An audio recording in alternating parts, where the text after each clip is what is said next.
All right. Well, then, yeah, let's go ahead and get into it. We are recording and all that. Okay, yeah. And let's start the live stream after the breakout rooms. Okay, sounds good. Right on. Um, well, hello everyone, and welcome to Mumbo Jumbo Community Conversations. Uh, we are back again, for some of you, the first time, I believe, as well, for another conversation in our Mumbo Jumbo Empowerment Series, co-hosted by the Kepler Institute and the Scarabus Consulting Cooperative. That's us. And today, actually, we have an extra special session because, in addition to the collaboration between Kepra and Scarabus, we got our good friends, family, collaborators at EFOD joining in to support the conversation today as well. So, welcome, EFOD people. Thank you for being here today. We're looking forward to the conversation.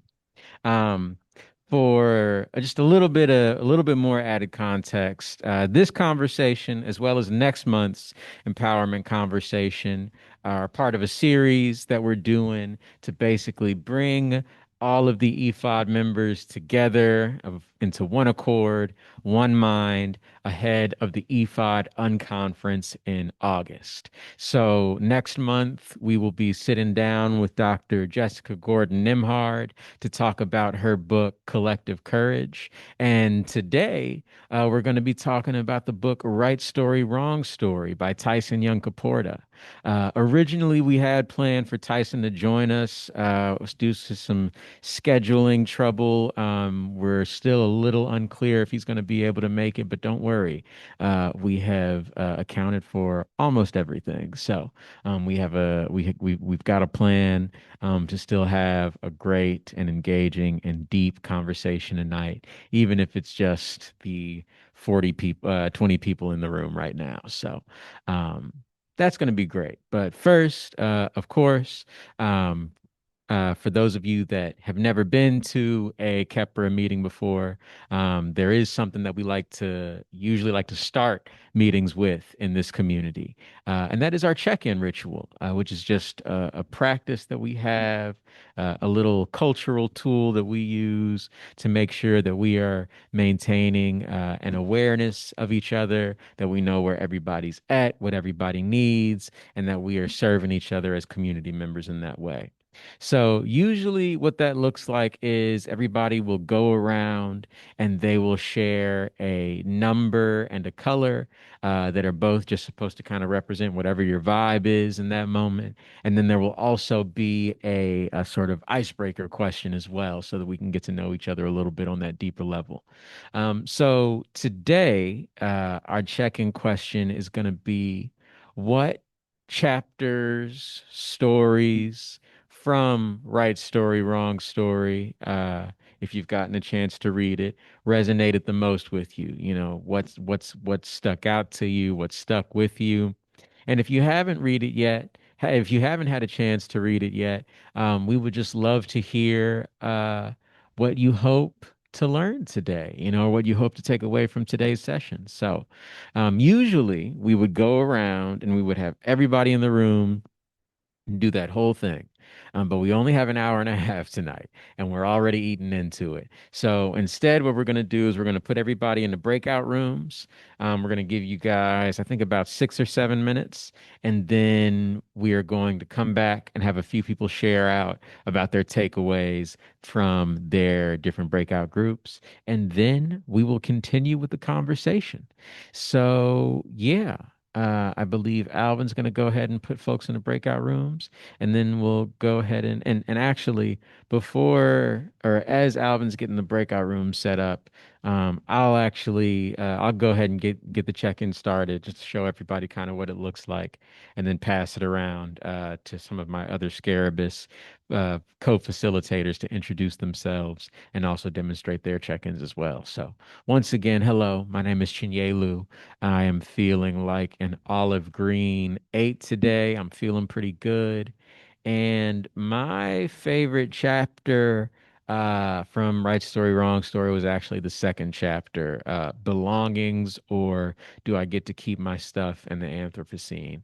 And I pointed to that chapter as my favorite, basically just because when I was reading the book for the first time, I was having a lot of thinking about, one of the things that he talks about a lot in that book, which is this transition out of, this sort of Enlightenment era of politics and like global, you know, world views, ways of thinking. So, the book really basically that chapter just came to me at like a really, very much felt like a moment of, when the student is ready, the teacher shall appear. And I will pass it to Mimi. Cool. Hey y'all, I'm Mimi. I'm feeling like a teal color, maybe a little sparkly, like a 8.888. And I will say actually just the first chapter, The Wrong Canoe. It just struck me so much I had to go back and just re-listen to it as soon as I finished it. Um, because to me it did such a good job of like translating into English. The ways of like being and knowing um that can be hard to express, the non-linear stuff in this language. That comes out of a culture that is just so different from a lot of the kind of Western linear approaches, and you experienced it through the story. And listening to it, it kind of made more sense to me than like any story I had listened to before because it was so relational. Um, and it captured more of reality that I think is often hard to express in English. And yeah, I'll pass it back to you, Chin. Alvin, how about we hear from you next? Hey everybody, Alvin, Scarabs Consulting Cooperative at Kepra. I am feeling like the yellow 10, and uh, probably mine is the riddle steel. I really like the storyline in that chapter, talking about Conan the Barbarian and which is stronger, flesh or steel. And it kind of like is an allegory for me about having, and this is his attempted answer, is having an equally powerful social technology to regulate and to ensure that humans will not destroy themselves with an overpowered technology. So in this case, it's steel, this idea of steel, and other technologies we could talk about as well. So I really like that one. I'm sure that won't come up again later. Well, right on. Sweet. So that's basically how it goes. I think we just had one more person join the waiting room. But we're gonna go ahead and sort you all into your breakout rooms.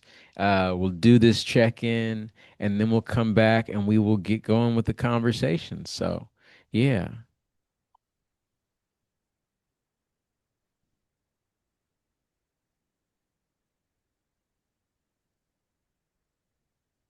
give us 1 second. Get those answers ready though.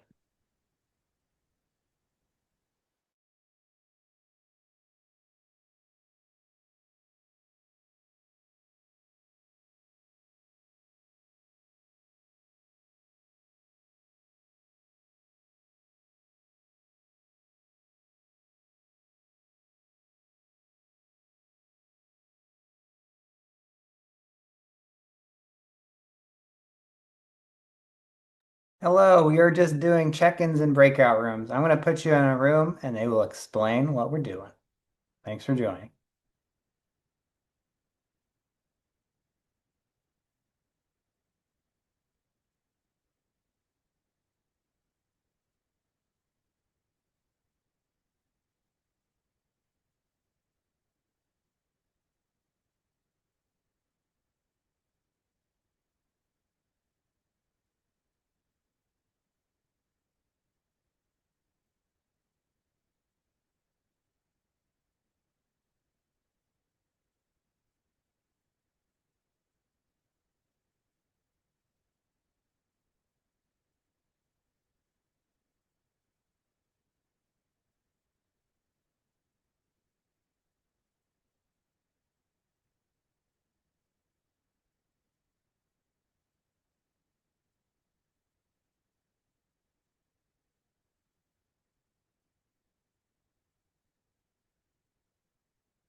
Hello, Ashley.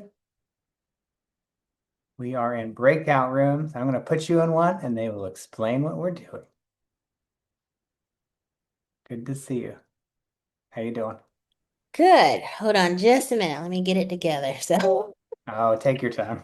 ah, I was running from one thing to the next. So, here we are. Hey, no worries. All right. All right. I'm You're ready. ready. Okay, here we go.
Hello, Michael.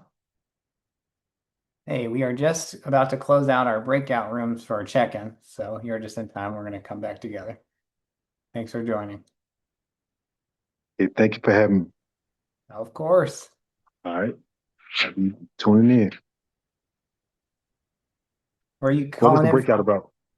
Oh, it's just a check-in. You know, how people Oh, check feeling in. today, Okay. number, color, and what part of the book was most impactful for you if you read the Okay. book so I far. hadn't read the book, but yes, I'm gonna be trying to tune in. Okay, sounds good. All right. In the right Thank you. place. All right. Thanks for joining. Dope.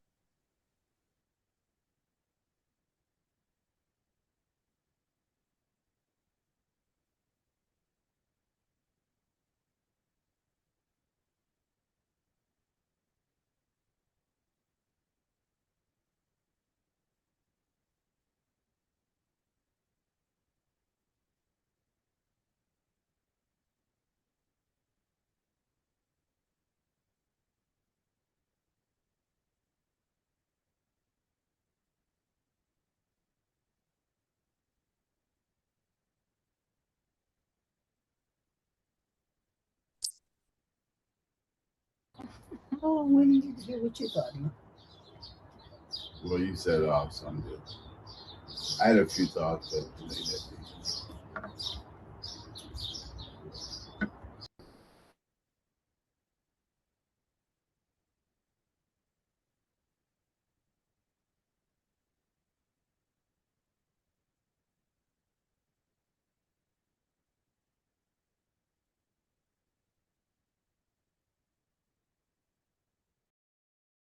Chinyelu, you're muted. Oh, I was muted. I'm sorry. Could you all hear me? We can hear you now. I was Okay. muted too. I don't know how I got muted. I guess it automatically mutes you as soon as you come out of the breakout rooms. Imagine that. Right Oh, on. my But bad. I thought we it's was all still in the good. It's breakout. all good. But hello, everybody. Welcome back to the main room. Hope the engagement, or hope the check-in ritual was engaging and fulfilling for everybody. Hope it gave everybody a good opportunity to, hopefully meet somebody that they haven't had a chance to meet before. So, what we're gonna do here next, first, we are going to do a quick poll because, we want to get everybody's feedback about what their favorite chapters were, not just the folks that we were in the breakouts with, so that we can let that, basically shape and guide our conversation. Then we want to hear from a few people, maybe just like two or three, to share about something that they took away or learned about somebody else that was in their breakout room. And then we'll go ahead and get the conversation rolling. So I'm going to have Johnny go ahead and launch that poll. We'll do that real quick. And then we're going to see if anybody would like to volunteer to share out from their breakout group.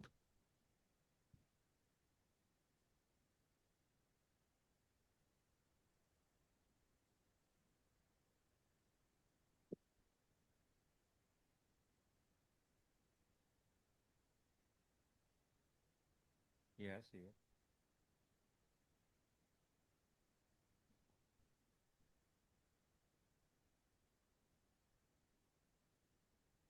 Hi, y'all. I just kind of want to flag that I didn't read the book. I get the email kind of late. I All listened good. to the interview, so I just like I don't feel like answering this poll because I'm gonna read it though, but it's just Yeah, no worries. No worries. It's all good.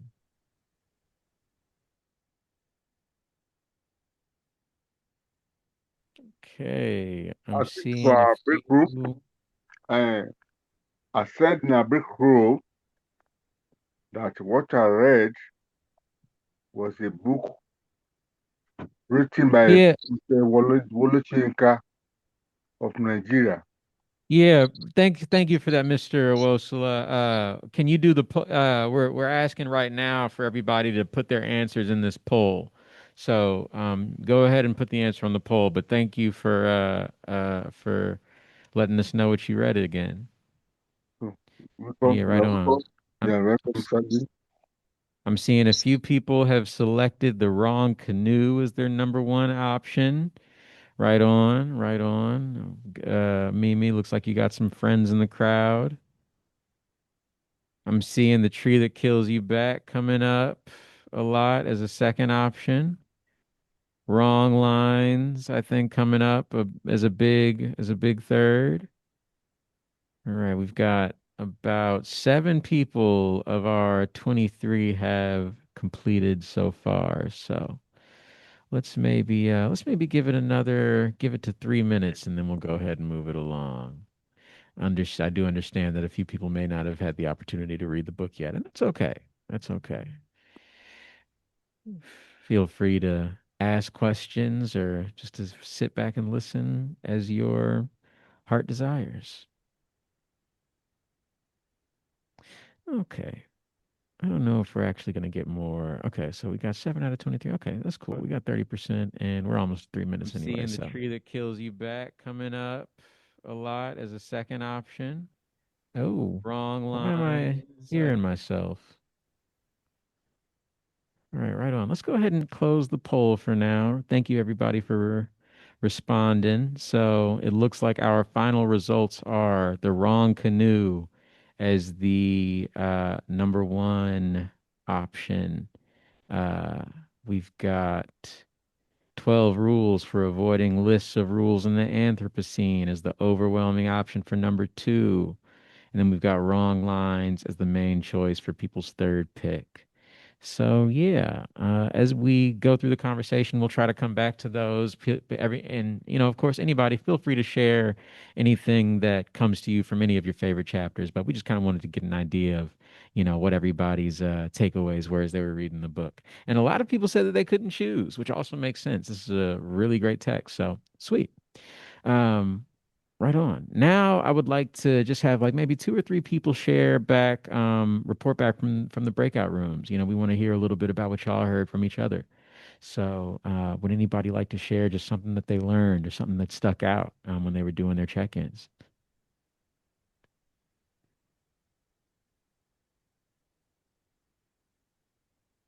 Come on, don't be shy. I'll speak up. I was in a group with Carmen from Houston. We got to meet new friends, and then also Rachel from Cleveland.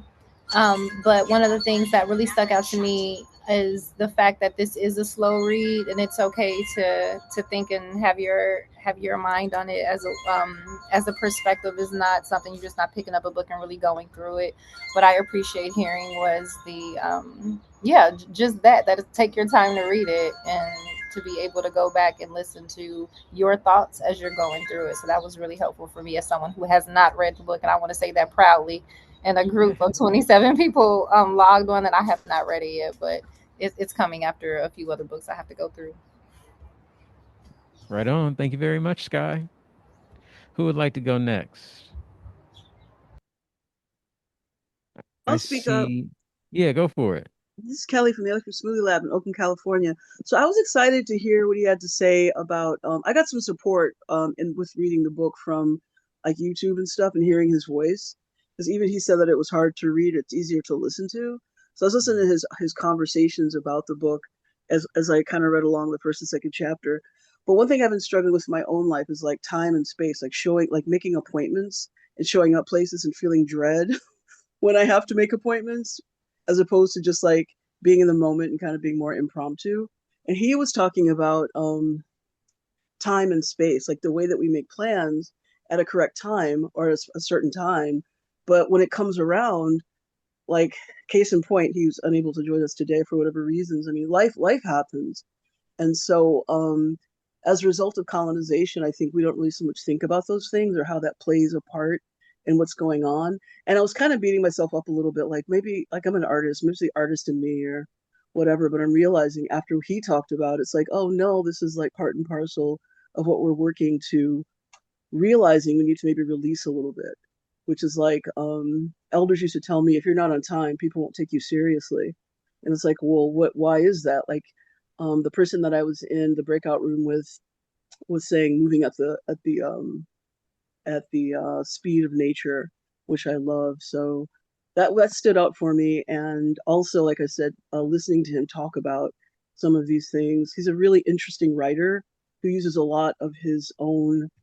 He's kind of a comedian too, which is interesting. So looking forward to getting more into the book, but definitely want to put that caveat of like hearing him talk about it. So that's what stood out for me. Thank you. Yeah. Thank you very much, Kelly. Who else? I see I see Sergio. Am I pronouncing that correctly? Yeah, Sergio or Sergio. Sergio. Okay, right on. I see that you came off mute. Do you want to share anything from your breakout room? Yeah, I have the delight to talk to Tara.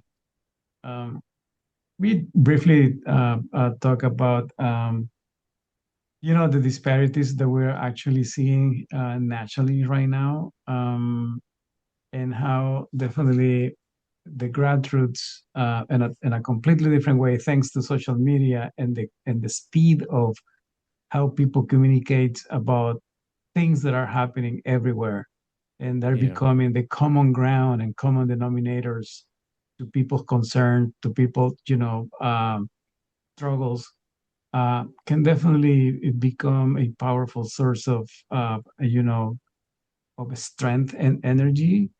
And with all this movement through equity and food access, um, we might be experiencing a point that can be like a tipping point in terms of having substantially radical changes for the best of the community in this country. So everything Yeah. definitely have a connectivity, and of course the synergy that is being formed everywhere in the United States is what is definitely we discuss on this quick Yeah. Right interaction. on.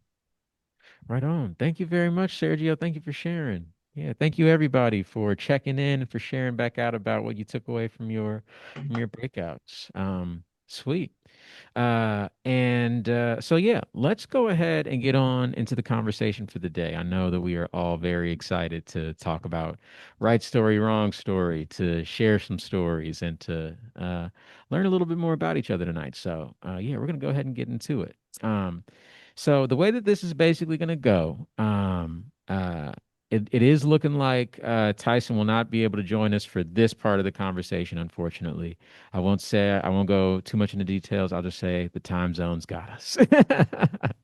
But that's okay. Hopefully, he will be able to join us at about 8 p.m. our time.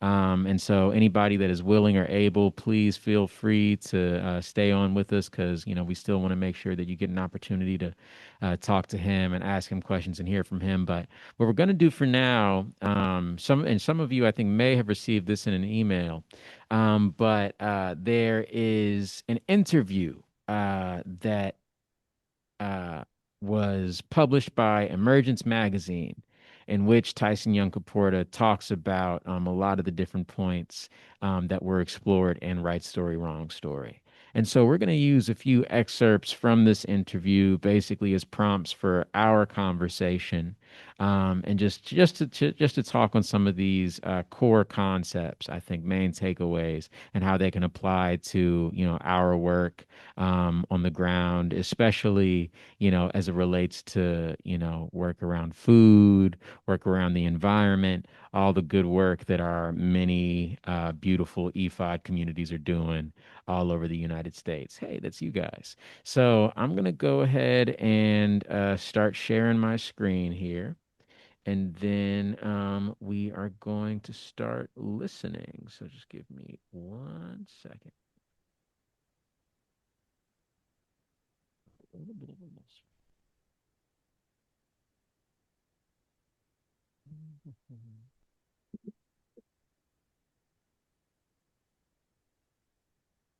And actually, give me 2 seconds.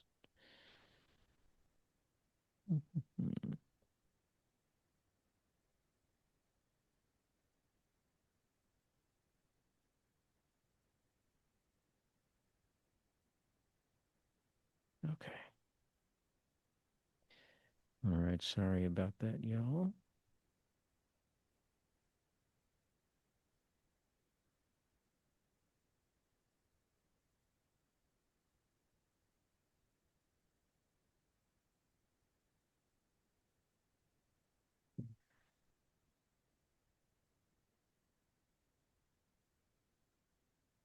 While we're waiting, I would be curious to know where people are calling in from tonight. If you want to put it in the chat, or feel free to come off mute while we're waiting.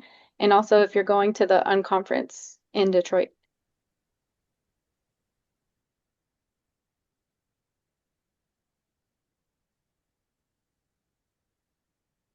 Did you say put it Dazzled in by the the chat? Yes, please. quick gratification and Can everybody hear hyper-individualized that? nature of consumer culture. Yep.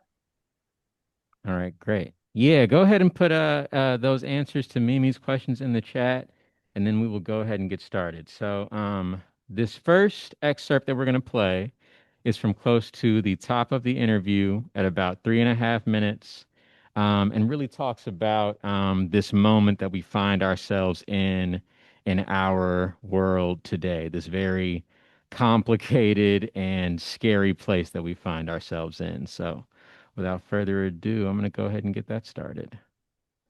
1 second. And it's just an interesting time now because everybody's speaking a different language from their own epistemology, from their own ways of knowing, that they've gotten confused with their ontology, their ways of being. They sort of mixed these things up, and everybody's clamoring, speaking all at once from these things and demanding to be heard, aka understood, aka someone's going to stand in my shoes. But not you, you can't have my shoes. It's all really weird. People are in bad relation. So that's the thing, brothers. That's what we can talk about next 45 minutes. And the big theme is, how do we bring ourselves and the world back into right relation before it's too late? Well, not before it's too late, after it's too late. Now that it's too late, how do we bring everybody back into right relation? Yeah. Well, do you think it's too late, Tyson? I mean, this is a question I was going to ask you later on in the interview. It's too late to return to any kind of homeostasis with the systems that we have now, which are on their last legs. It's too late to reset or stabilize the global systems. And I'm talking, climate, the biosphere, everything that people regard as natural. And that's another thing we don't have, is this distinction between natural and unnatural. So, nature for us is just everything that is. So that includes, economic systems, supply chains, all these things are nature as well. So you look at those and it's the same thing, it's because as the biosphere sort of breaks down, the biota breaks down and gets in increasingly chaotic states, it will tend towards order again, but it won't be the same order. New systems will emerge, and that's you've got to be excited about that. If you're looking at the big story, big picture arc of the world, it's not coming back what there was before. It's not going to be able to be held onto what we have now. We are in for a rocky ride. And I guess we look at what emerges from there and from that, and then figure out how we come into right relation there, in order to hopefully retain some kind of role in the next system that emerges globally.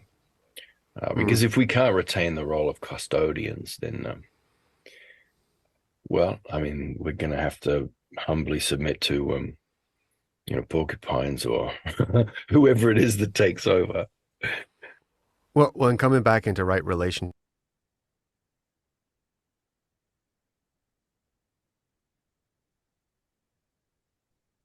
So we'll go ahead and stop it there for now.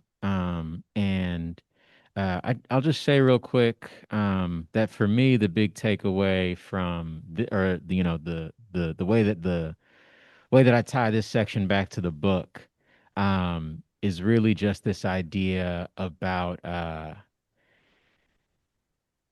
you know, interconnectedness, and understanding that because, so many things have already been displaced, there is no going back, I think that there's this, but even though there's no going back through, building relationships with each other, with the world as it changes, maybe the things that we can't go back to can start to show us a new path forward. So I'll start it there, and now I want to open it up. Uh, Yeah, can what? I jump in? Yeah, please, Mr. Owosula. Yeah. What I just my take home is that how you can come back to right relationship, whether Yeah, black, whether white. So just a little bit I can go take home. But there are so many things, but let me give other people chance to contribute. So thank you, Mr. yeah. Chief. What is that term, right relationship? What does that mean to people? How do people interpret that? I think that was a big question that I had as I was reading. Just, what do we mean when we say right relationship?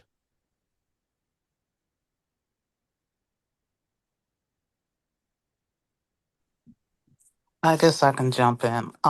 I think Please. right relationship for me means treating each other with respect, and not just each other, but he, but life, which includes everything, with respect and dignity, regardless of whether we agree. So, centering our humanity, if we're talking about humans, while we have conversations that might be difficult, as opposed to demonizing Yeah. each other because we have differences of opinion. So centering the idea that um, we all matter and have importance, and that's where the respect and dignity comes in. So that Yeah. creates the right relationship, even as we work through conflict.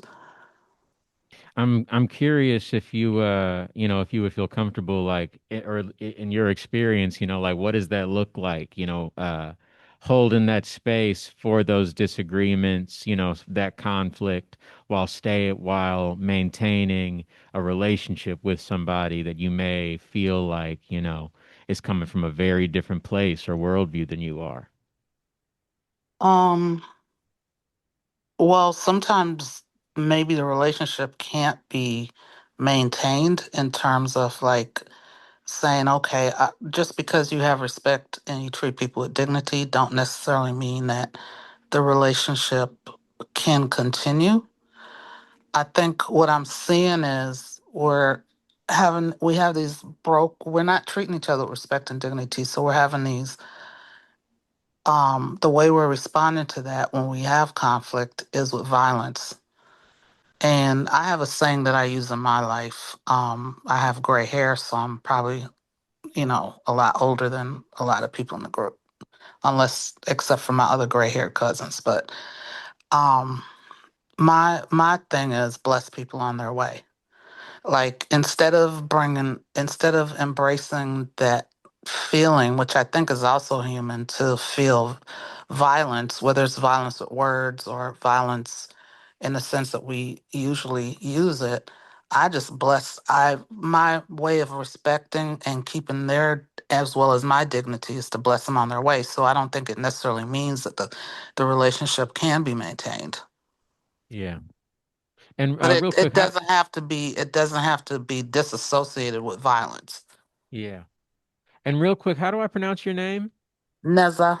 Neza, right on. Thank you so much, Neza. Yeah, I think that idea that, maybe the relationships cannot maintain or, maybe they can't maintain in the same form, but whatever that transition is, it can still happen with compassion, it can still happen with care and with respect for, the other person's humanity. Yeah, Carmen, I see you have a hand up. Yeah, something that he said in the interview, and not particularly in this episode, but it kind of relate to what we're talking, is how our opinions are kind of ignorant because we're looking at just one data point, and how collectively is when we can have a bigger impact. So I was thinking, and how can we hold the opposites, right? How can we, in nature, everything has a balance, and it's the day and light, and the water and the fire. So nature has that balance of opposites. So how can we open up perspectives to see the balance in that collectively we are more, that individual kind of opinions that they may be ignorant because we don't see the whole. Yeah. Yeah. So I think what I'm hearing from you is just the importance of, understanding that no one person has all the information, and that whatever the solution is, we have to find it by gathering everybody's information together. Yeah. Yeah. Anybody else? I think Alvin just put a question in the chat, or maybe he was just, yeah. How is right story connected to right relationship? Yeah. Anybody else want to jump in there? So I'm gonna give a stab. Hey, it's Wendy. Hey, So Wendy. hey, so okay, relax. Are you nervous? Yeah, there's no wrong answers. Of course not. Okay, but this was such a complicated, yeah. So I would say right relationships occur. Okay, the comparison was right relationships to right. What's the other part? Right relationship and right story. What's the relation? How are those two connected? So I think right story occurs through relationships. So like say it's you and me together. Yeah. The part that sits in the middle is the actual relationship. Am I making sense? Yeah. And what we create together in that particular space, whether it's in this space and time or if I was there with you, is what builds the right relationships. But I feel like it's specific to where I'm at. So, right relationship might look different if I'm in Portugal because it's a different environment, different, all these other parts. But I think right relationship and right story is connected through relationship. Yeah. I think I made it worse. No, Yeah. no. I think I hear exactly what you're saying. I think that it's like this idea that like, you know, at the end of the day, it is the interaction between people that is really the creative thing happening there. It's like, Between the people, between the place that we're actually at. You know what I yes. mean? Like all that matters, whether we're in a building, whether we're outside, whether we're in cold climate, where like all of those pieces and part dance in the Yeah. middle of that engagement. Yeah. It takes two to tango. Can Yeah. I interject something? Please. It just a thought came to me that even asking the question about what's the right story and what the wrong story is centering humans' need to be at the top of the food chain. That Mm. question is very ego driven because for me anyway, or what I can add to the story is that the actual story is seen in nature. So nature is asking for something, and that's where the right story lives. It doesn't necessarily live with us. And Yeah. so even in the chaos, I'm thinking that I was talking about in the breakout that this reminded me of Bio Akomolafe. He's a Nigerian philosopher. And I was introduced to the concept of composting.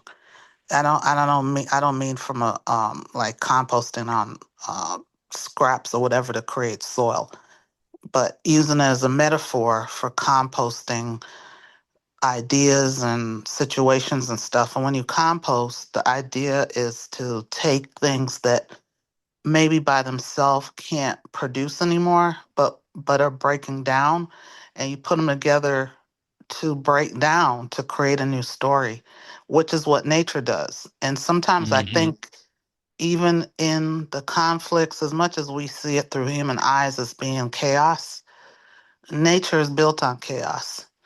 And so we think a lot of this is being driven by humans, but really maybe it's being driven by nature that's saying things are out of balance. And in order to get back into balance, in order to get to the center, the middle, the gap, which is I think what the sister was talking about, living in that gap.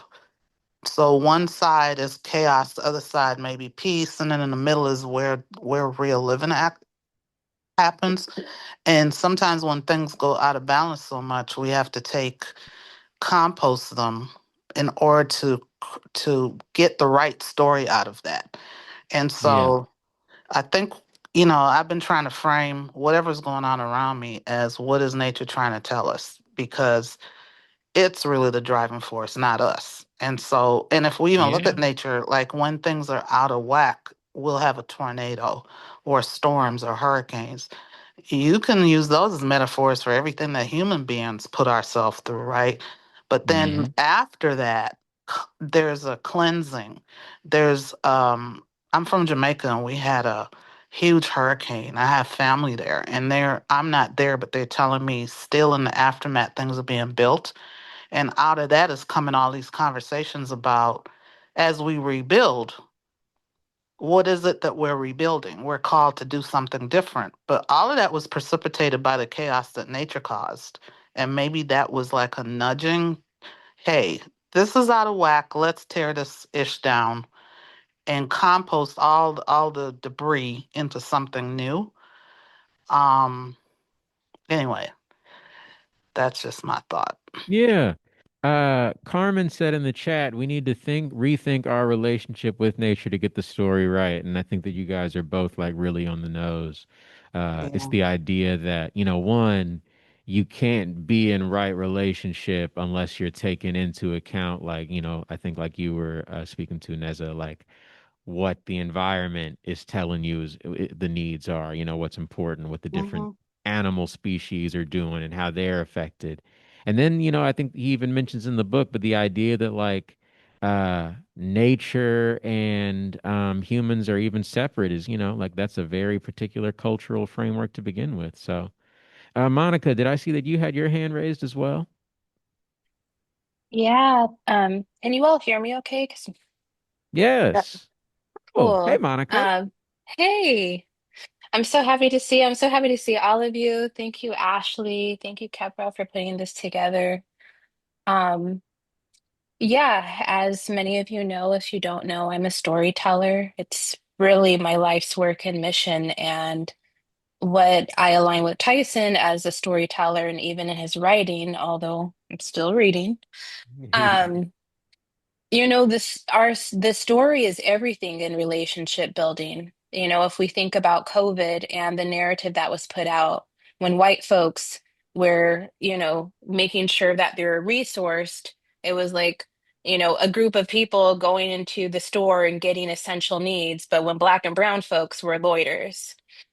So I think, the right story is like so many people's livelihoods are dependent on the type of narrative that is told about us. And so I think in order for us to be in right relationship with one another, we have to question like who's telling the story, what is the angle of the storytelling, what are the motivations and what comes up for us in the storytelling. So I love this question because I ask myself this all the time. And, you Mm-hmm. know, the all of human history. Like there's so much of human history that's not documented. History is literally just like the time in which things were recorded. And so like storytelling is the essence and basis of humanity. And it's really how we connect with one another. It's how we perceive one another. Um, that's it. I just wanted Yeah. to share that. And all those things, who's telling the story, where they're telling it from, why they're telling it, those aren't just things about the story. Those are part of the story too. So I think that's something to remember as well. Let's see. I think Yeah. Shiny. Oh, somebody gonna say something? Shiny asked in the chat, is right story different than the right story?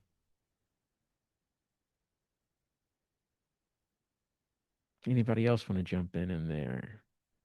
Let me see. I don't see any more hands. Is it possible we can ask her to share more? Ask Monica to share more. Whoever had that question. Oh, ask Shiny to share more. Shiny, Oh, would you yes, be yes. down to share more? More Wendy, bright, you more. instigator. You don't know me. You don't know me. Dang. Yeah, I was thinking about how easy it is to fall into the language of the right story. And Yeah, is this the right story? Is that the right story? But I think the idea of right story is a relationship, and it's a relationship to yarning, right? It's a relationship to this idea of shared truth and shared ways of knowing and being. And I think that right story asks you to find a narrative that aligns people and land and cosmology. mm-hmm. And right relationship requires authentic alignment around the idea of right story and its existence. Whereas the right story invites judgment. Is this or is this not the right one? Because if it's not the right one, then Yeah, it's obviously the wrong one. Whereas for Tyson Yunkaporta, wrong story is an entire lens on the world. yeah. So that's what I was thinking about. Yeah, for sure. It's like right story isn't a story, but it's a process of like building a story and incorporating new information into whatever story you have to tell. So, yeah. It's crazy how just like how one word can completely change the, throw that the in there and we're t suddenly talking about something totally different. Well, yeah, right on. Anybody else want to say anything else on this first section, this idea of right relationship and this idea of what we do now that it's already too late? Well, I'll say this is really good stuff and I really resonate and I'm thinking about, when we're working together in community, like what tools do we use to help us um move toward, right story towards, collective intelligence and getting past our own judgments. Because, I've been working in community, I mean, we all have been living and working in community all our lives. We have families and societies and such. But, really deep in communal institution building for like, a decade. And we're all very aligned. But, there's still always challenges in working with people and, people having different approaches, people having different ideas. And I'm thinking that, one tool we really use is inquiry and like deep listening, like when you can catch yourself judging an idea, mostly thinking about, how to defend your story or, um, how to respond or whatnot, like inquiry and deep listening and trying to get to where are they coming from that I maybe don't understand? And I'm just wondering if other people have tools or examples that you feel you've been able to use to embrace right story when the idea of the right story or wrong story is creeping in on you.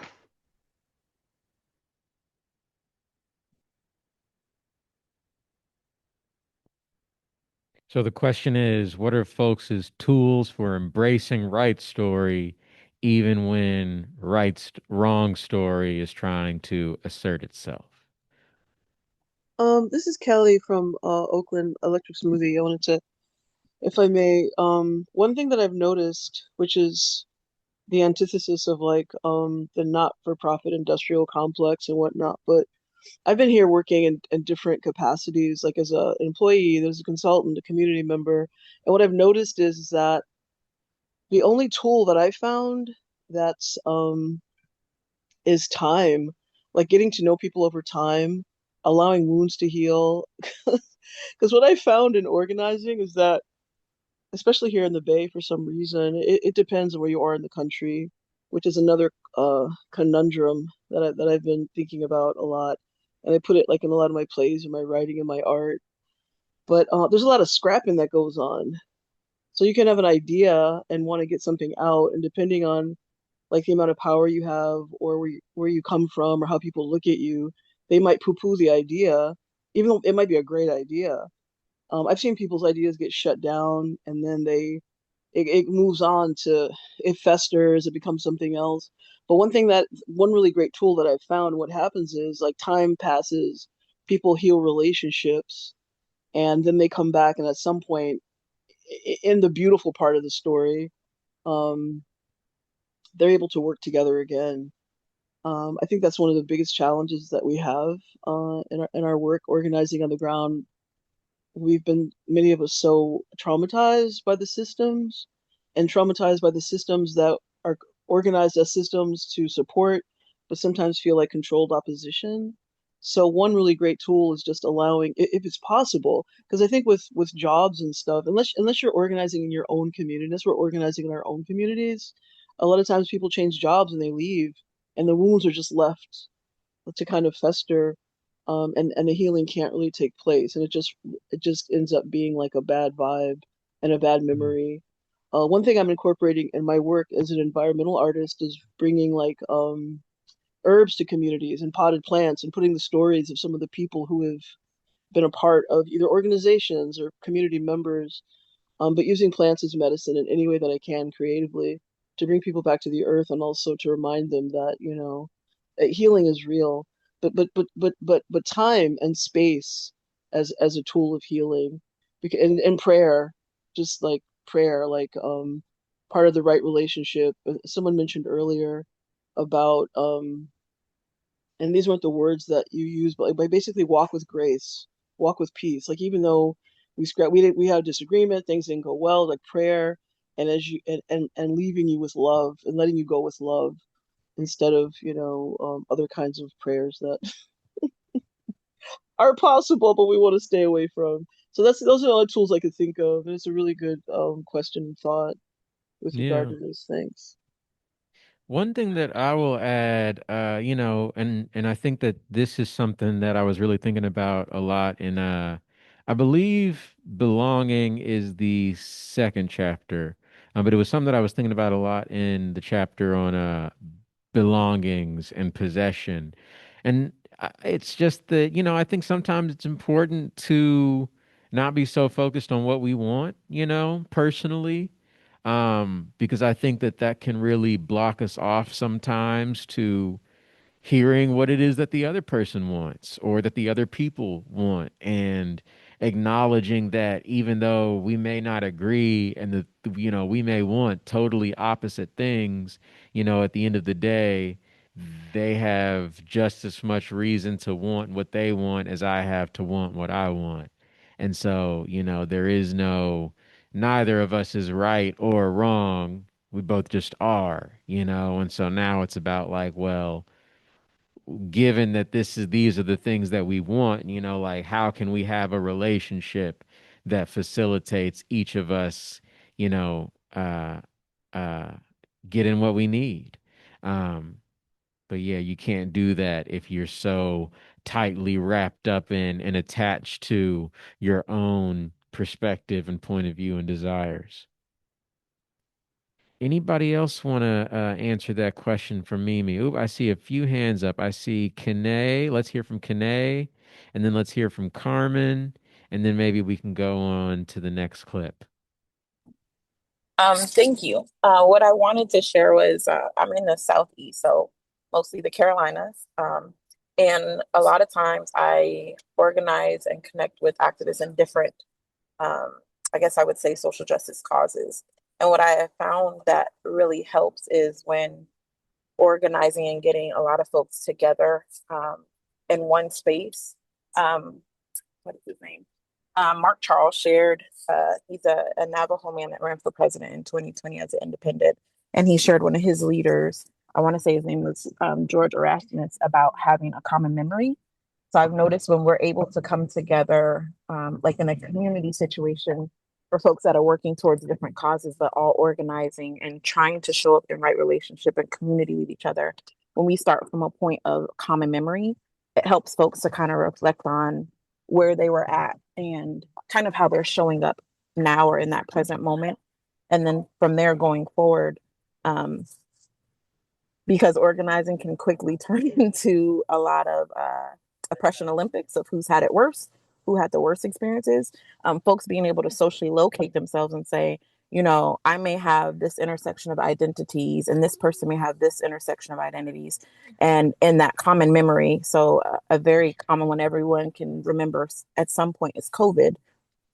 People are able to say, oh, you know, my community was experiencing it this way, in this identity. And another community could say, well, we were experiencing it this way. And us all having the common memory of everyone was struggling in COVID. And so many of us that were organizing were looking beyond, you know, we may organize for LGBTQIA rights. We might organize for Black folks' rights. But in this moment, we're all suffering, and we have a collective suffering and a collective memory about what's happening. And how can we make the decision that's going to be best for all of us because of what we're all experiencing. So that has been, those have been two tools that have really helped when I'm engaging folks in regards to conflict repair and in that way. So I just wanted to share that. Yeah, there's our individual experiences of the thing, and then there's the thing as it happened to all of us at the same time in different ways. How about you, Carmen? Close Yeah, us I out for just this section. yeah, I was thinking about building upon what the previous person said too regarding listening. Cultural organizing. I was doing that even before knowing what cultural organizing was. Is deep listening and not making assumptions. When I start organizing, I have this agenda to inform the community about climate change and in the middle of the pandemic, right? And the first person one that I have conversation, she say, "Lady, I don't know anything about climate change, but let me tell you, we are dying of cancer." And right there, I have to put my agenda on the side, right? And listen. Yeah. And it became a new skill that I needed to kind of flex that muscle more because, I needed to unlearn a lot of things in order to learn to do this right. And that's what pride relationships kind of resonate with me because you have to be willing to put yourself outside of this kind of a picture, right? And center the community and center the people that you want to organize in order to really build together a co-design. So it's really important to put that time and effort and being boots on the ground before really the organizing takes place. Yeah. Yeah. I think what I'm hearing from that is just like, the importance of emergence. I think that's something that he talks about a lot. If you get if anybody gets a chance to listen to the whole interview, you'll hear him talk about this, but that's just this idea that like um the only way to really prepare for the future is by remaining rooted in the present. So you got to be tapped into what's going on around you, instead of where you're trying to get to. Right on. Well, I just sweet. wanted to say, Carmen, you Yeah. said that like building the muscle of deep listening. And I fully believe that it is a muscle that you can build. And I'm curious for you, like what that journey has been like to build the muscle of deep listening. Like how have you built that muscle? Yeah, this has been difficult. I'm gonna be honest because is I work in a multicultural space. So when I assume that I understand that person, for example, a Black person, it's just I get it completely wrong. So I start listening more and kind of checking with that person. What I hear you say is this, and really listening with intention is very different than listening, right? Because when you just listen or have listened, you start preparing your answers. So I try to really be very, very focused and present and be empathetic and that listening. And it's so weird because I start feeling what the person is feeling, right? When it's telling me about how many people have died of cancer, I was just like, oh my God, what is this, right? And I start making questions, trying to get more information, but it's participating in that story. And it takes time to develop that. It's just that's what I say. You have to unlearn a lot of things because we are programmed to respond and to defend our point of view, and this is something completely different. Thanks. Right on. I'm going to go ahead and hold on. Actually, I think I got a few things in the chat. Wendy Moore says, sometimes we stop to ask, what is the system maybe that's trying to tell us? Wendy, could you elaborate on what your what this most recent comment is? I said sometimes these are something ways that we practice also locally. Sometimes we have to stop and take a step back and view it more as what is the system trying to tell us. And it helps us to take focus off the individual, and that becomes the intent in the conflict onto what's trying to emerge in that moment. And that has helped us in some spaces. Another thing that somebody had brought up, the nonprofit industrial complex, is another thing that we are working on is creating language to present to funders so that they can also understand them. I mean, it's great to hit the ground running when the funding come in, but it's also great to be able to spend some time building right relationships, being in community with the people that you really are trying to work with. And a lot of times there's not a lot of time for that, nor is there time for rest in the end so that you can, recuperate, heal wounds and all of those things. And so those are some other ways that, that we're working in community to get things changed to more relational. Right on. Yeah. Yeah, that piece about what is the system trying to tell us, I think that's very profound. The idea that the environment itself is always giving you feedback about what's coming next, what you should be looking out for, what you should be preparing for. So, yeah, right on. And in the spirit of emergence, Tyson Yunkaporta has joined us. Hello. Yo, how you doing? Doing well, man. Thank you for being Yeah. here, and so sorry for the mix-up. Yeah, that's okay. It's mostly problems of organizing childcare. Yeah, but both my kids are autistic. They Yeah. need intense care. So yeah, that was hard to set up.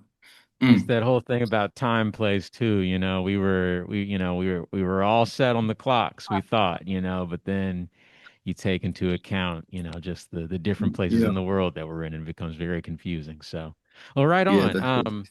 Real quick, before we basically, pass it to you to talk a little bit about who you are, and we just kind of want to know what's on your mind right now before we get into anything too specific. But I would like to know, basically in all of our meetings here in our community, we do a check-in. Yes, thank you, Mimi. We just start off with a check-in, just so that we know where everybody's at, how everybody's feeling. And so typically that'll be a number, color, both supposed to kind of represent whatever your vibe is in that moment. And then some sort of icebreaker. Today, that icebreaker question was, what is your favorite story or chapter from the book? But for you, I would also maybe like to ask, if you'd like to answer it this way, what's your favorite story or chapter that didn't make it into the book? Ah, um, ah. Usually when the publishers edit things out, like I really trust them on that, because they're usually things that later I go, yeah. I like and jokes. Like, I don't know, I made a joke about being a color blindness survivor, which is, you know, Slanderous. they just went, no, you can't say that. Yeah, right Yeah. on. And I'm Right like, on. oh, but they'll get that I'm like doing irony. No, no. They Yeah. won't, yeah, people won't get We it. don't want to alienate the Survivor fans for That's sure. it. That's it. And Yeah. and then if ha So yeah, that I yeah. did out of my first book, they took out a whole chapter on like what a great guy Gaddafi was. So, yeah. Mostly when they take stuff out, it's definitely wrong story and I missed it.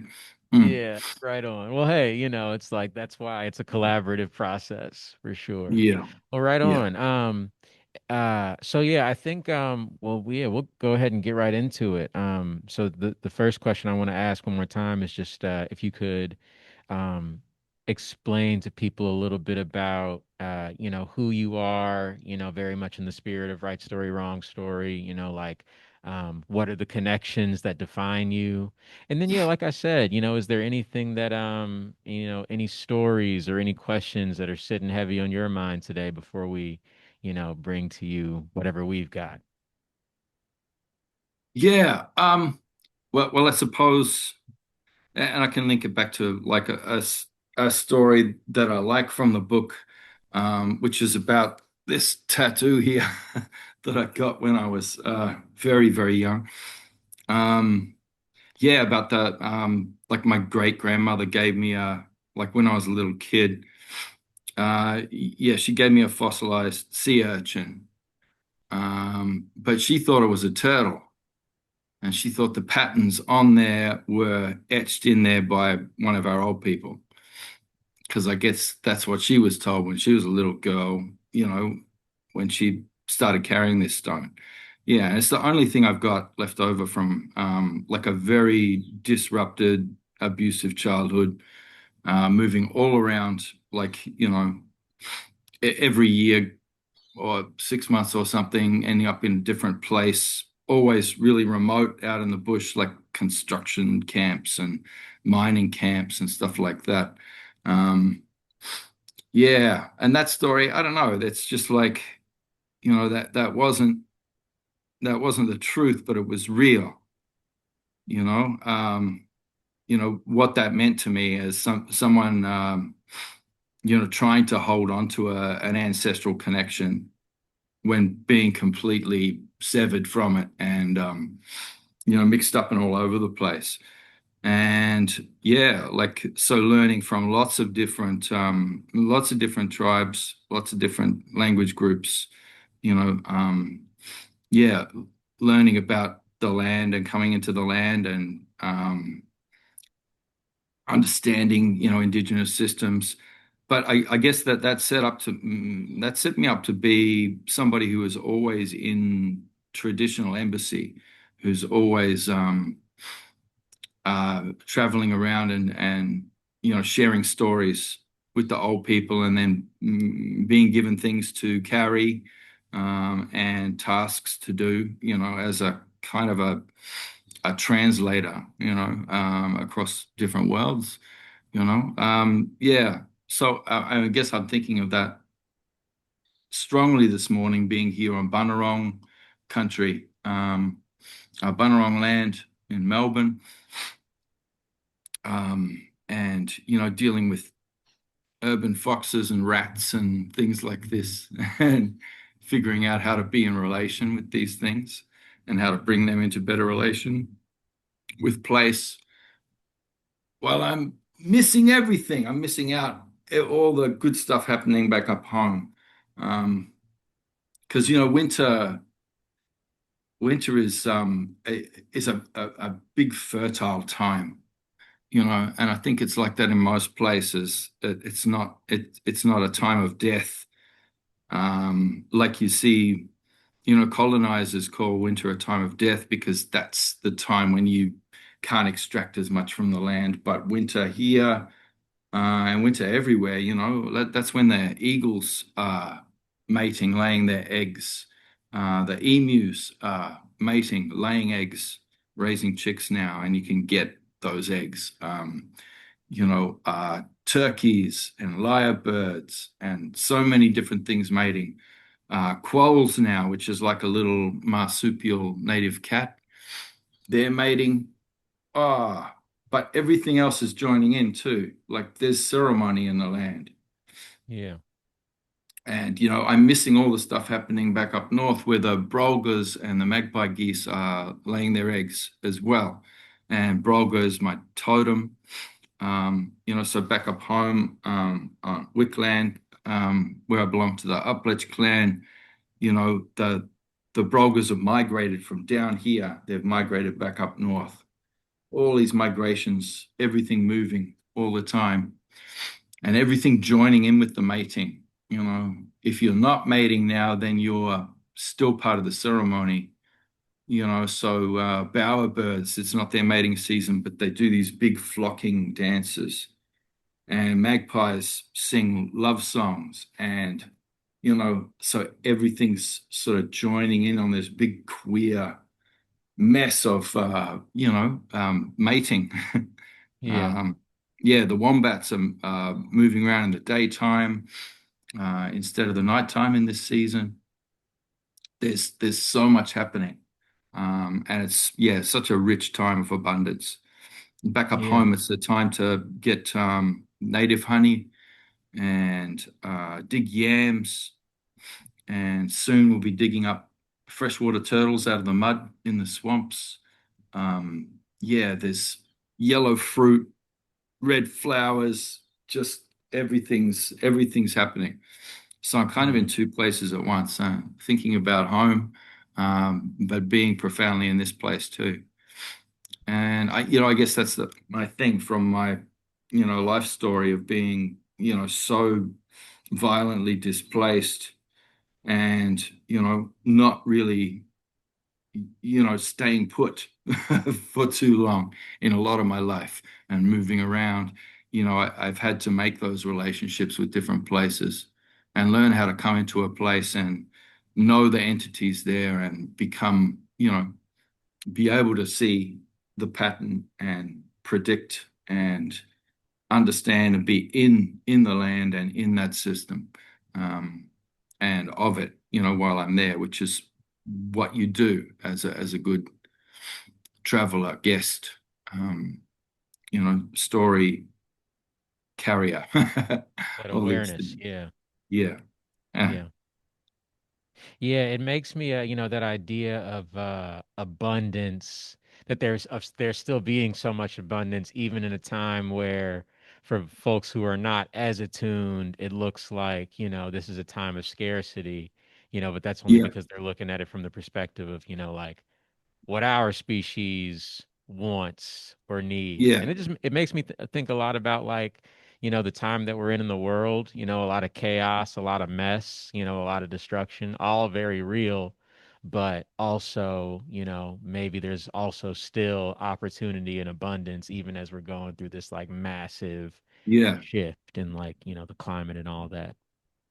Well, there always is in the land. There's always that abundance. Mm. The land does give us what we need in every season. But it's just not a time for extracting and harvesting if Yeah. you're doing industrial agriculture. And so it's only through that lens that it's a time of death. Yeah. Yeah. Well, I don't want to hog the mic too much. I would love if anybody else, we've got a whole room here, so I would love if anybody else would want to jump in with any thoughts or any questions they'd like to throw out there for the room. Oh man, you were all talk. Everybody was talking so much just a second ago. Tyson gets here and everybody gets skittish. What's up, y'all? I have a question. Go for it. Shoot. What was that? Oh, it's so funny you're moving because I was going to ask you what that painting was behind you. Oh, that one. Oh, yeah. It's a troubling thing. Yeah, that painting. I don't know. You'd probably look at it and struggle with it and not know why. That's, um, yeah. So my spouse is a Burrada woman, from Central Queensland, and she's friends with this white artist. He's quite a famous artist down here, and I can't remember his name. Um, I'm not really into his stuff. Yeah. But I don't know, he got all interested in Aboriginal people and he found out about totems and he did that painting, and it's like it's all wrong. But it's worth a lot of money, so it occupies a troubling place there, and his heart's in the right place. But I don't know. He does a lot of paintings of dogs too, and what disturbs me is like that the Aboriginal person in this one has the same eyes, weird eyes as the dogs that he paints. Anyway, so yeah, that's a weird one.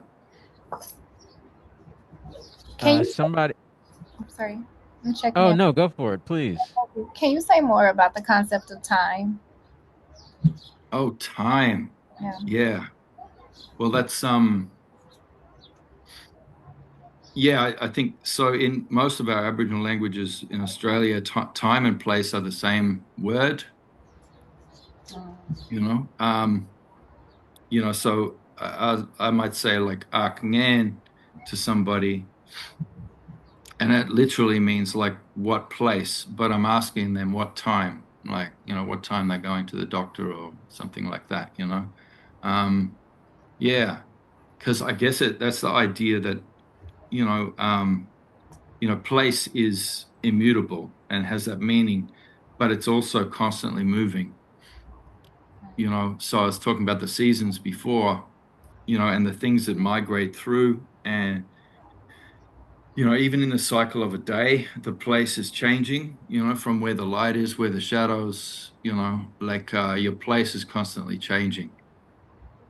So, like where you are is also when you are, all the time. Um, I think a lot of people sort of just say, oh, indigenous time is a circle, and it's not really. There's lots of circles and wheels within wheels. It's certainly not linear in the concept of the arrow of time from physics, that second law of thermodynamics. Yeah, but it's yeah, we are always moving. We're always located, but it's always a trajectory, you know. So, it's not about where are you, but it's like where are you going? um, and who are you going with? What's your intent? So time is perceived quite differently. Yeah, there's 'cause in some ways it moves, in some ways it doesn't. In some ways it's the same cycle repeats over and over. Yeah. And sort of everything's, I don't know, composted, recycled, all the time. So that's how, all our old people, our ancestors are always, with us and they're in the land. Yeah. And it's just life and death, but mostly just love magic,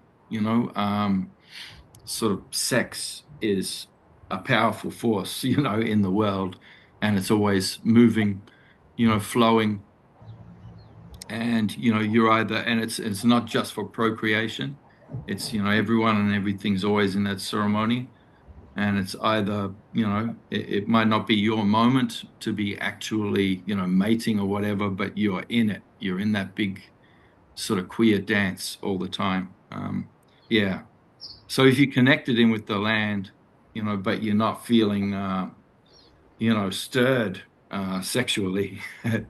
um, then I mean you're not really in the land. You're always feeling those love vibes, and they kind of drive that big regenerative cyclic mechanism that turns everything round and round. A lot of people miss that, and they don't really talk about it very much because it's rude. But I talk about it all the time, and yeah, because it's real. That's what really drives things, and it's not binary, but it's not just non-binary either. It's very complex. I get frustrated with settler sexualities that say this is what you have to choose from. And being what they classify as hetero, I don't get much, it's like, well, it's more complicated than that. I get like one category that I can be. And you know, It's a bit stifling. And everybody else like gets a really limited rainbow. What, you're just in a rainbow? Like, oh, there's more than that. There's so much more than that. You're always in ceremony for somebody else, somebody else's sexuality. That's how you live. Yeah. One of the we one of the one we had one request in the chat, and then I want to pass it to Denise, who has their hand up. But one of the things that we had kind of talked about a little bit before you joined us, was this somebody asked the question of, what is the relationship between being in right relationship and right story, like the Mm. process of uh right story. So I think, yeah, we'd love to hear your perspective on that. Yeah. Well, right story, uh, right story and wrong story is kind of at its base, it's about if you're an academic, you talk about epistemology and ontology, so your ways of thinking and your ways of being. Um, and in our way, that is that Venn diagram is like a circle, because your being, is your thinking. Another way you could say it is what is true and what is real. So you know, there is a reality, there is a minimum viable metaphysics that you need, for right story. And right story is a consensus, it's collective, and it's over time. It takes time to build. But wrong story can move at the speed of light. Um, so you know, so your epistemology is what's true. And in terms of truth, indigenous knowledge, all knowledge, especially in the global south, but there's so much global south in the global north and vice versa. Your your truth, it's a pluriverse of truths. Um, so many things can be true at once, but then what is real is real.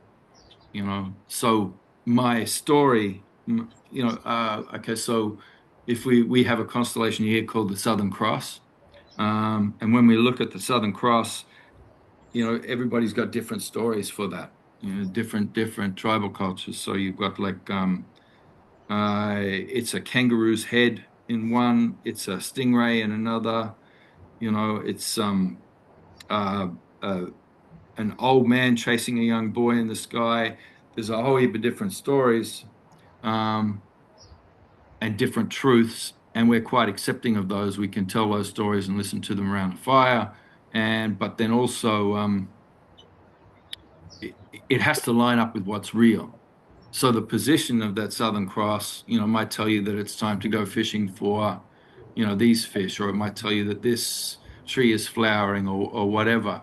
Um, I think a better example would be the emu in the Milky Way. There's a big dark shape in the Milky Way. And when that lines up at this time right now, lines up with another star there. And when it's sort of like, it looks like it's sitting on its nest, then that's the time, that's the time when you get your emu eggs. And that's in a lot of the south of Australia, that story, in a lot of places. But my story back up home is different, for the Milky Way and for that Mm. patch. But it still tells the same reality that right now is when the emus lay their eggs. The emus everywhere are laying their eggs right now, and that's the reality, you know. And the story can be whatever it needs to be, and that story is true, but there's lots of different truths. But there's only one reality, you know. Um, and so these things should line up. When you're talking about what's real, your way of thinking about that, no matter what your story is, and the reality, they need to match up. You need to be able to actually match with reality. And I think we're seeing especially in the United States right now, you all must be freaking out there. That wrong story has just gone to the point where that's the reality now, and it can change mid-sentence. Yeah. Yeah, like, the reflecting pool thing right now. That can suddenly be, oh, no, that's because people are, vandalizing it. Hmm. That wasn't because of everything else I've just said. It's Yeah. because of this. And we're going to start randomly arresting people and putting them in jail for 10 years and blame it on them. And then that's what's real now, you know? Yeah. Yeah. The war's on, the war's not on, when I wrote Right Story, Wrong Story, I was really disturbed, about, how much just the logical fallacies sort of weaponized, towards the, wrong story as propaganda, as like horrific propaganda, pushing a massive fascist turn in the world. And I could see it coming. But I could also see my role in setting that up, with my first book, with which was full of, like, Sand Talk. My first book was full of, like, you know, uh, sort of disinformation stories about public medicine and stuff like that, where, I took things that were real. I took right story, from our cultures here, and sort of, but kind of juxtaposed it with sort of a straw man about what's real about, modern medicine. Yeah. Like cherry pick, they're stupid in this part, and look at the wise part that we've got here. So ours is, the right way, that binary logics that I was supposed to be not doing. I was doing those. And that's the only reason that book became a bestseller, is because a lot of freaks and weirdos and anti-vaxxers and fascists and, people with militia compounds and stuff who want to figure out how to stop their 14-year-old wives from escaping and stuff like that. They were all reading it. And, and they're the people who buy stuff. Yeah. So, and I've just watched things go even like crazier and crazier. And you think, well, how crazy can it get? How And much? there's Yeah. always another turn. Yeah. So I guess that's, yeah, when we're talking about right story and wrong story, it's, you see how fast wrong story moves. And, yeah, but right story has to take its time. So it's, it's tricky. But it's, you must see it there in the States all the time, like it's, you know, every time something horrendous and racist is done, and that reveals just that constant structural hell, Yeah. that's there. Every time they get caught out, it's like, oh, we need to have a conversation about race. Um, like it's always been that. Like they can't, like that conversation hasn't been going for a couple of 100 years, you know, Hmm. like it hasn't been, gone through over and over and over again. They're like got this, short-term memory thing of like, there's right story there. There's right story there that's been resolved a billion times. Yeah. Um, you know, so yeah, we don't have to start right story from scratch every time we talk about something like race. Yeah. There's right story there. It's been proven. Don't start over again with the same freaking arguments. But if you're That, not in relationship with the people yeah, who are having those conversations, then there's no yeah. way of knowing that or being accountable Ah, to what that and it's is. the same conversations that, happened like in the lead up to abolition and Reconstruction and Jim Crow, everything else. It's exactly the same, and they start from scratch every time. Like, Hmm. the same things, but There's no if you're memory. talking about racism, isn't that racist? It's off. And the Just, cycle yeah, continues. just that disingenuous thing, like, yeah. Yeah. Denise, I Anyway, see that you had a hand up.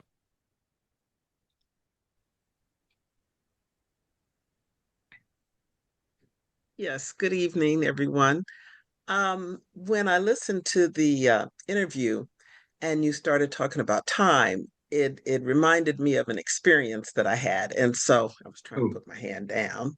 yeah, yeah. Um, and I wanted to see if I'm closer to understanding. So went to Ghana, Accra, um, Mm-hmm. some years ago. And of course, I was there with the Association of Black Psychologists, and we were celebrating the 21st century. So we decided to have our conference there. And so we had things set up going to villages where they do kente cloth and all the wonderful things. So my sister and I, we got up. They said this is the time we were going, and we got up to get ready to go. And we got to the hotel lobby, and there was nothing. Nobody was there. It was dark. I'm like, did they already leave us? And so maybe 2.5 hours later, people started moving around. And so when we thought we were supposed to be leaving around, I don't know, 7 or 8, we left around 10 or 11, something like that. Mm. And people just moved. It was almost like an orchestra. Like people just started coming, and no one seemed flustered. And, it just happened. So several times that happened. So I'm trying to be on top of it coming from the United States. So I asked this woman, I said, are we going to leave at 12 or 12:30? And she said, yes. And then I got it. It kind of happens when it's supposed to happen, and everybody kind of has an understanding Yeah, of yeah. that. And so I was wondering, is that closer to, so I used to do what they call it intercultural communications, and they would say that many Europeans use time as currency. And Mm. so this is the non-currency approach. Am I getting it, or am I missing something? Yeah. Well, I guess you know, measurement and systems of standardized measurement are a tool and they're useful, but time and space and distance existed before that. Mm-hmm. Yeah. And I guess it's about making meaning, right? So when we draw our maps, of the land, which people call art, but yeah, there'll be you'll see like there's a really big rock, um, and then there's a smaller rock, there. But then the smaller rock is actually a mountain, and that really big rock is just, maybe as big as me, but Mm, that big rock is more important because that's a really sacred place, you know. mm, Um, mm. yeah, and there's that, the sort of processional path, to get to it is, very particular, but it might not be that long, but that's shown as a long, you know, a long stretch because there's lots of observances you have to make along the way, and there's lots of story there that you have to go through on that path, and so that goes right across the map when it might just be a few hundred meters. You know what I mean? So it's all about But then a relation. highway that's a few hundred kilometers, that might just be a couple of inches over here. You know what I mean? So it's about that importance, in spirit, but also in that meaning making, and sense making around place, and grounding in that right story first, so that we do have like a common reality that we're drawing on when we, try to decide what's happening, you know if there's going to be storms, yeah, what time, like when's this plant going to start flowering, and therefore we can start, fishing for these crustaceans over here, etc., etc. You know, Okay. yeah. So I guess, yeah, it's that, yeah, it's about that measurement. Measurement is a good tool, so like I know like this old fellow who combines them really well. It's just another thing. So in his, indigenous time, like he knows the rain's coming, and he knows exactly when it's going to come because he's sort of living in that extended present, so he's already experiencing the rain. But then he can look at his watch and then look around him and he'll say, oh, it's going to rain in 12 minutes. And we're all, bullshit, that's not, and we're all looking at our phones, you know, 12 minutes and we're timing it and it's like spot on. It starts raining in 12 minutes, so it's not like we can't do measurement or that measurement's the wrong way. It's just, it shouldn't be the only thing, it's because it's about making that collective meaning. That's how right story happens. And a lot of it is this distributed cognition processing, out all around, with all the minds around you that are connecting as one belly. So we don't call it one mind, being of one mind, we call it being of one belly, and that's connecting to everything else. Because the land is a system of signals all the time, and you're picking up on these signals and you're feeling them. And, that doesn't take some individual genius in your brain. That's a collective genius, Your neural processes are extended right out around you. So the time, when something starts, that's the time when it's right with everything. If you say, it's, I don't know. There's, I was at an Indigenous dance festival once, and these things are never run by Indigenous people, so they have schedules, because the guy that's doing the sound levels, he's got to be there at a certain time and all that kind of thing. And I don't know. So it was my family's turn to dance, and everyone had to end up sitting around for 45 minutes in between performances because, it wasn't our time to dance yet. So they had to wait. And there's all these nervous people, you know, um, you know, running around trying to make us start. And it's like, well, no, we have to bring that law stick over up, and then we have to set it, and we have to be all right. And the women have to have their meeting, and the men have to have their meeting, and yeah. Anyway, so I guess it's like that. Well, Yeah, it and sounds like what happened in Ghana? I bet if you thought about it in your community, it's the same thing. Like so many times, like it would be so many times. with funerals and stuff, like Yes. not necessarily the church part, but the other stuff around it, like the feast, everything else. That's different. Yes. It's going to be different. Yeah. Yeah. Yeah. Well, I've noticed that a lot with, with, people I spent time with, Black Americans, like how much Africa is there, we just forget. Sometimes we forget.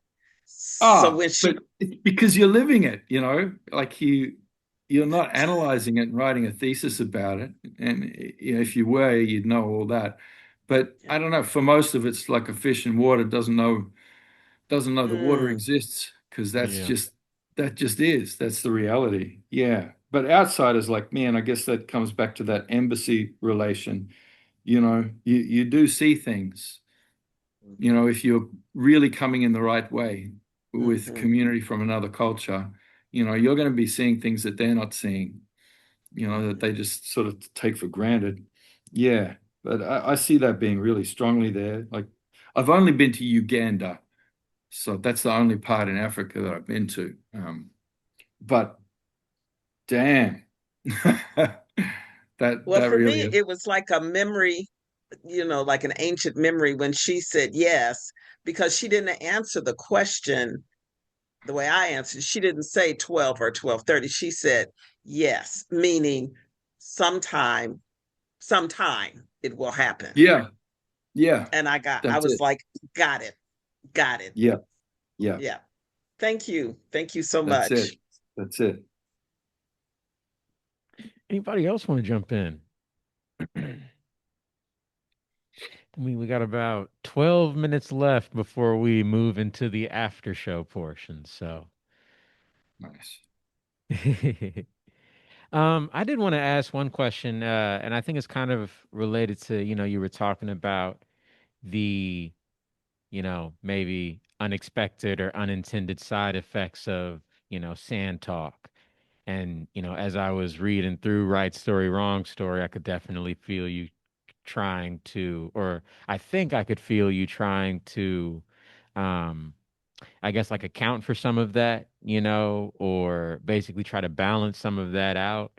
And I'm wondering if, since writing Right Story, Wrong Story, or since publishing that, like what you've seen, the impacts of that piece being out in the world have been. And what if you have anything to offer in response to, whatever ripples Right Story, Wrong Story has left. Mm. Well, I think the best thing Sand Talk has done is sort of disrupting people. A lot of people read it and go, "Yes, this," like people from all different, political persuasions and everything else. Um, and a lot of people say they read it twice or three times. Um, but I think the biggest impact it's had is me sort of publicly denouncing it over and over again. So, people really take it into their heart and then they're devastated, you know. Yeah, when I critique the sort of bits of disinformation and um, just the bad logic of some of it.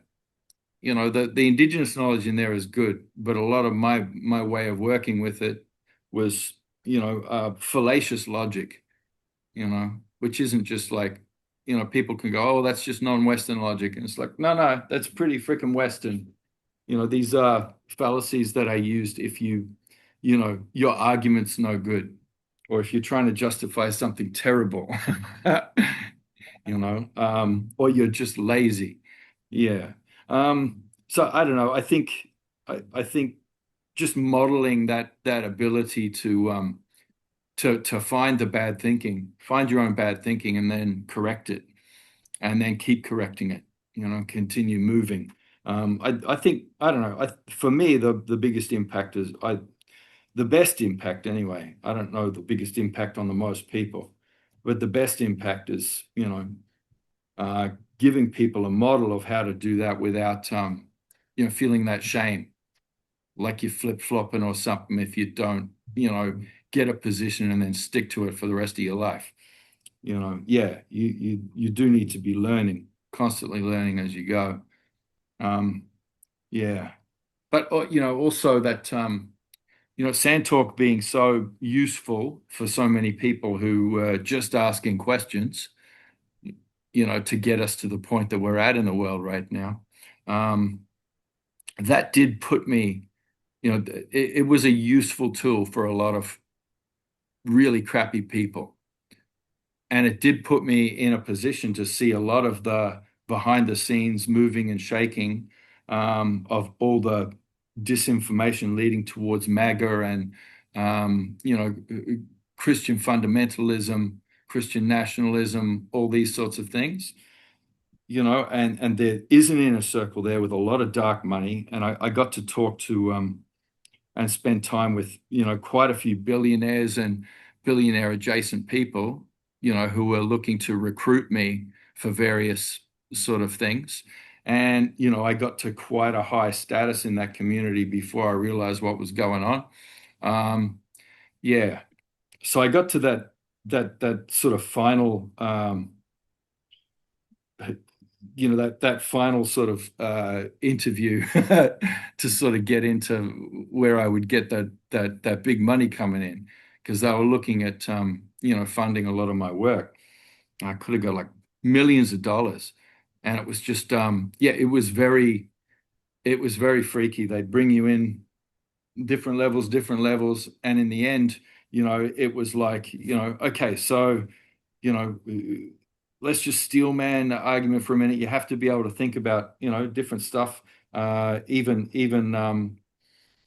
stuff that feels like it's unethical. It's really important to explore knowledge. So, then they'd ask me to analyze, the differences between IQ scores for different ethnicities and for different races. You know what I mean? And it's just like just take the position for a minute of, arguing for different races having to do different kinds of labor. It was stuff like that. And it was, I don't know, that interview freaked me out. And then I started to look down on the emails where they go out to 30 people and people would respond. I started to notice that Jordan Peterson was in a lot of those email groups and stuff like that. And then seeing, other people who were pretty horrific. And I don't know, it started to smell a bit Epstein-y. There are a lot of there are a lot of Epstein list folks in my circles, you know. Maybe these are Uh, not people I want to be in relationship with right yeah, now. because I was doing complexity science, that was sort of used as a smokescreen for a lot of, well, let's just explore these ideas. I know, they're not popular and, they seem a bit evil, but let's just explore them. And yeah, it was a lot of people nudging people towards that, Yeah. in the name of intellectual rigor, and it wasn't rigorous. Anyway, yeah, that's what really made me decide to destroy my whole career with Right Story, Wrong Story, because that's hardly sold anything and pretty much upset, 90% of the people who really loved the first book. Yeah. So anyway, I killed my writing career rather than becoming evil. Ah, And was now it I'm worth going it? like, I live right on a train track now, and I'm like, I should have just been evil. I could hang out with Jordan Oh Peterson man. and lie.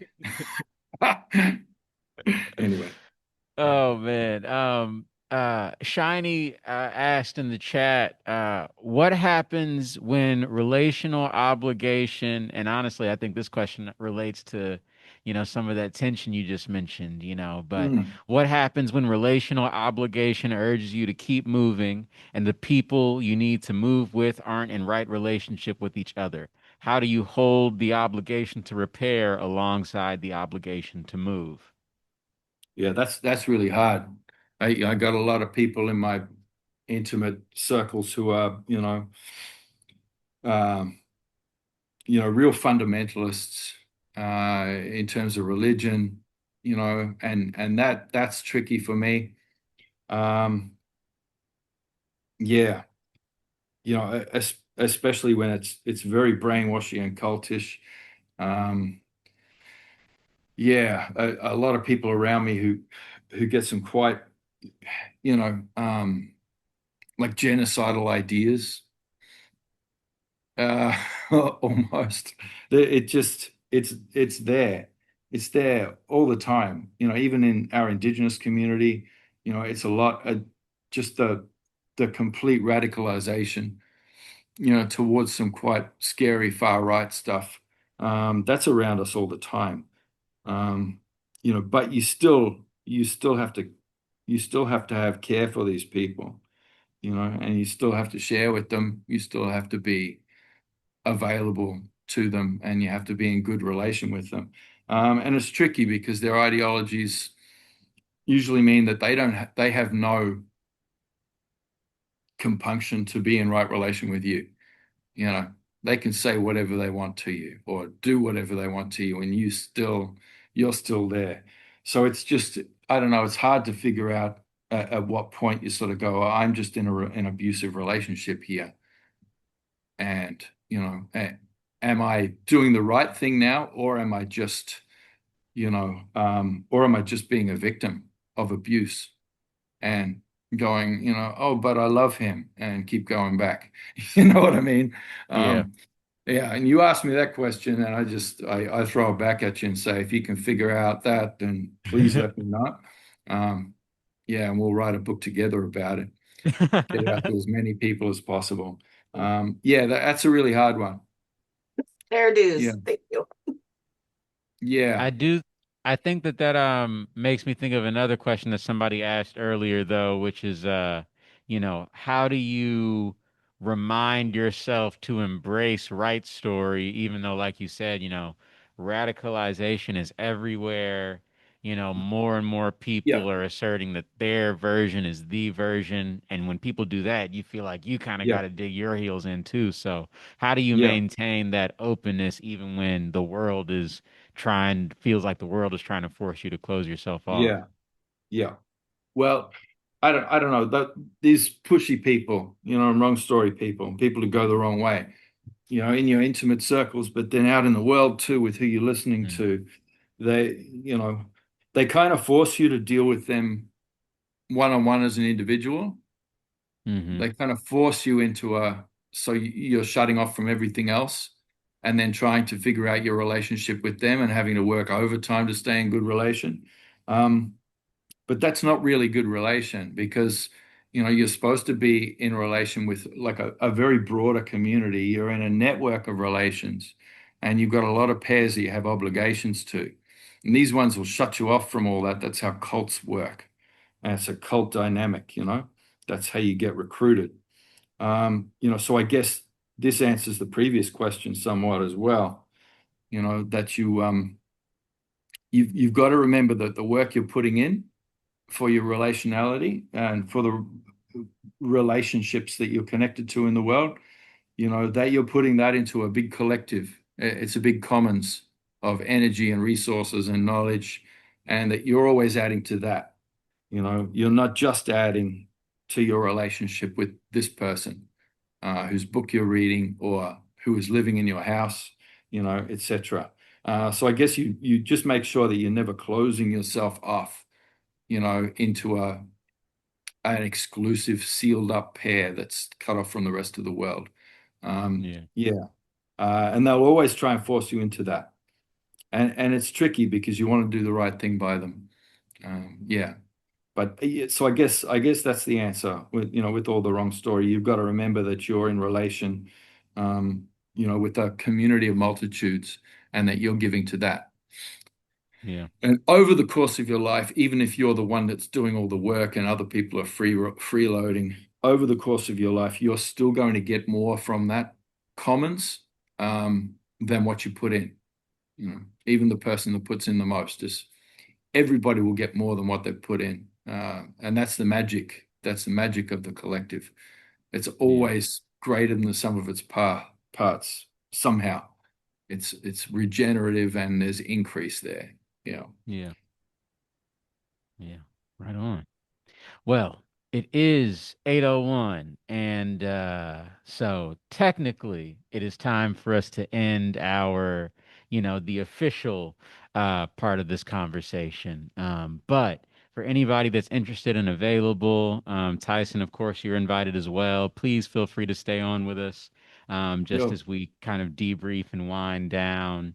And the Um, unrecorded part. yeah, the unrecord, the part where you can say what you want because it won't Yeah. be on the air. So, but for anybody that does have to go now, we definitely understand. Thank you so much for joining us tonight. Just a few things before we sign off here. Of course, if you haven't already, please sign up for next month's book study, which will be with Dr. Jessica Gordon Nimhard about her book Collective Courage. Also, please fill out the Scarabus's post production survey. Let us know how we did today, how we can improve. Like we need that feedback from our community, from our people to, know how we can better serve y'all and the work that we're here to do for y'all. Th- uh, Also, if you want to learn more about Scarabus, if you want to learn more about Kepler Institute and all the work that we do, please join us on alchemy.kepler.org to become a member of our virtual platform. Totally free, and there's a lot of different spaces to join. Topics ranging from how to be a better entrepreneur to how to grow your own community garden. So learn more about that at alchemy.kepler.org. And I was think we're gonna pass it over to I'm not sure exactly who's gonna share this piece, but there was one more piece that we wanted to share, just offer support to a member of our EFI community, who needs, needs some people behind them right now. So I don't know if Ashley, if you're still on, if you wanted to share about that piece, the fundraiser, or if Wendy's still here. I'm still here. She had to leave, but I don't. Let me look at my I put it in the email. chat. I don't have. Yeah, Yeah, Alvin just put the link in the chat. So if you want to just give folks the yeah. story, give folks the context, that would be great. I don't have that. Don't have that. Okay, no worries. Well, I do. So I can speak to that a little bit then. Essentially, uh, uh, our good friend, Shakara. Let me pull up exactly her organization. Um, One second, y'all. Memento. Things happen on their own time, as we just been She's talking talking about. about Mama Shakira Tyler. She's from DBCFSN. Say it one more time. You're talking about Mama Shakira Tyler. She's from Yeah. DBCFSN. Right on. Yeah. So, essentially, they've had a few, instances of arson that have affected their living space, their family home. And during one of those times, there was a lapse in their home insurance. And so basically, they need they're trying to gather community support to help them pull together the funds that they need to pay for repairs on their home. So they've got a $56,000 goal, 56, we'll round up, say 57,000.